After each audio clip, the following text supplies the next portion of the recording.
Seja muito bem-vindo ao vídeo de apresentação do segundo PI para a Universidade Virtual do Estado de São Paulo. Esse PI aqui, ele é focado para aviação, mais do que focado na aviação, ele é focado no ensino de aviação. Eu vou iniciar abrindo uma página do nosso PI, você vê que ele tem um formulário de login aqui, que serve para depois acessar o banco de dados com cálculos que você tenha salvado, mas isso daí já vai fazer sentido.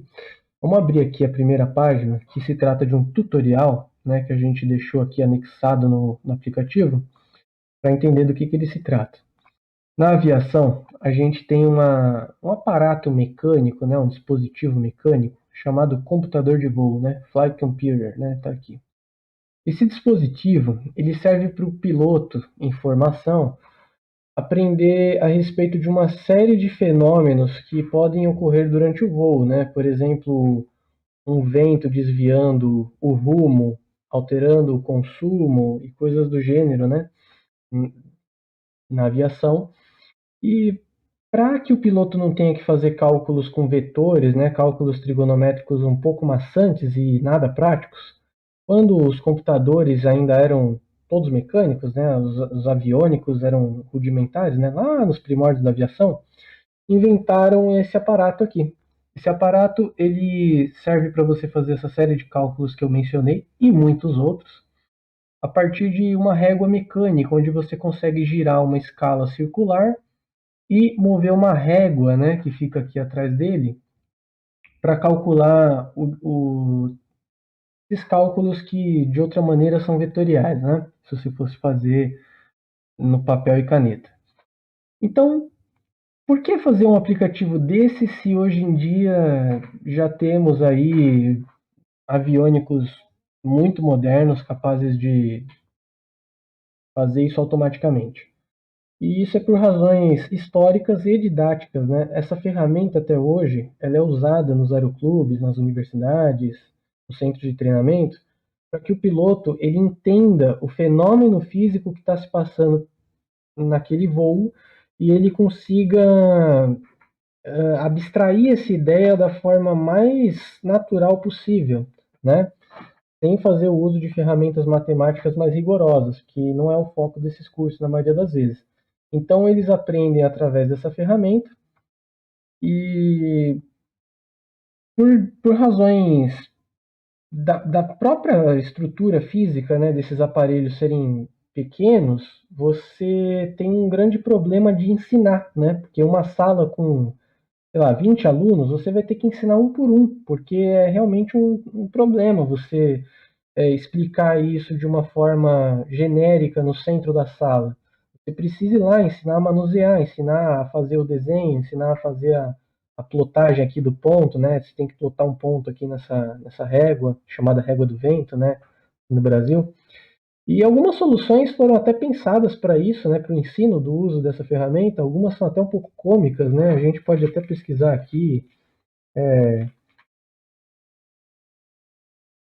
um computador de voo gigante, né? O pessoal chega a usar aqui, chega a ser aqui, ó. É até um pouco engraçado, né? O pessoal fez um negócio desse tamanho aqui, é uma réplica, né? Gigantesca. A gente pode ver aqui uma mulher, né? Do lado de um modelo, né? E assim, é uma solução assim super cara, totalmente difícil de transportar um negócio desse, né? Você vê aqui, ó, um cara dando aula, desenhando ali e tal, é uma coisa muito cara, né? E muitas universidades, aeroclubes ao redor do mundo e do Brasil usam esse tipo de ferramenta. Então, pensando nisso, a gente falou, por que não fazer uma coisa que o cara pode desde colocar no celular do aluno, responsiva, né, como você pode ver aqui, o cara consegue projetar isso numa tela, né? Então, olha só, é esse o objetivo do SPI, né? E aí o professor consegue salvar como que o aluno fez o cálculo no banco de dados e depois ele consegue avaliar se o aluno aprendeu ou não, né? Então, esse aqui é o uso desse aplicativo, é um uso didático, é um uso pedagógico, vamos dizer assim. Então, olha só, aqui você consegue jogar isso aqui desde um celular, um tablet, um notebook, até um retroprojetor, né, que esteja rodando qualquer sistema operacional, porque ele é multiplataforma, funciona em navegadores. Você consegue tem um aplicativo totalmente responsivo, você consegue dar zoom se a sua tela for muito pequena, né? Você consegue usar tranquilamente. Então, esses botões de zoom eles se aplicam apenas às imagens aqui. O cara clica nesse botão de desenhar, faz o desenho como se ele estivesse desenhando e gira. Ele pode girar tanto com o mouse quanto com os botões aqui, se ele quiser um giro preciso para ensinar uma aula, alguma coisa, tal. Consegue girar o número de graus exatos que ele quer. Você vê que o marcador de índice verdadeiro está aqui em cima, ele bate com esse aqui, né? E o cara também consegue usar uma régua de alta velocidade, coisa que naqueles computadores enormes, né, já é um trabalho, né? Porque imagina trocar a régua. Essa régua aqui ela é de alta velocidade, você vê que os números estão em laranja e mudam, né? Para números maiores, para o cara conseguir fazer um voo de maior velocidade, né? A gente chama régua de alta aqui no Brasil.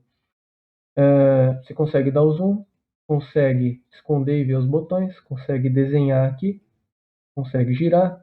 Você também consegue mudar a posição, né? Se alguém na sala não estiver vendo, você consegue mudar um pouco para lá e para cá para facilitar o uso. Essa é a régua do vento. Você tem a régua do ar, né? Que o pessoal chama. Essa daqui para calcular a temperatura, altitude, pressão, consumo, né? Esse tipo de coisa. Só girar essa reguinha aqui, ele é mais simples. Não tem tanta trigonometria envolvida, né? Mas a resolução é muito boa, né? É uma imagem toda vetorizada, então se adequa a qualquer resolução. Você tem aqui um conversor de unidades para facilitar a aula também, ou às vezes até o uso em voo, né? Às vezes o cara quer converter temperatura, então ele coloca aqui de Celsius para Kelvin, né? E quando ele mexe do lado esquerdo, o direito atualiza automaticamente. E vice-versa, se eu escrever aqui no direito, o esquerdo atualiza automaticamente, né? Isso para qualquer unidade, tem várias aqui. Na aviação vai usar mais a temperatura e pressão, velocidade também, talvez o tempo. Então, ele é um aplicativo voltado para isso. E além disso, você tem aqui o tutorial, né, que foi onde eu abri primeiramente. Se o professor quiser, às vezes, deixar como orientação para os alunos, ele já pode falar para ler essa página aqui, que está em inglês. Então é isso, ele conta com também a versão digital, né, para conferir os cálculos, né? Então você pode digitar aqui os valores e ele calcula automaticamente o que você quer. Ele identifica o que você está querendo, né? Então, por exemplo, se eu quero calcular o ângulo de desvio, né, a proa, eu posso colocar aqui minha velocidade, sei lá, 250 nós, meu rumo, sei lá, 130 graus, a minha proa não sei, eu quero calcular, a direção do vento, 180 graus a 20 nós, sei lá. Quando eu clico em calcular, ele já dá um ângulo de desvio aqui, ó, 3,4 graus, e já calculou ali a minha proa e a minha velocidade em relação ao solo, automaticamente. Vamos dizer que eu desse a minha proa, né? Eu desse a minha proa, quisesse calcular o vento. Também é possível, ele identifica o que está faltando e calcula. E aqui é a mesma coisa para todos os outros, né? Altitude verdadeira, altitude de densidade, todas essas funcionalidades.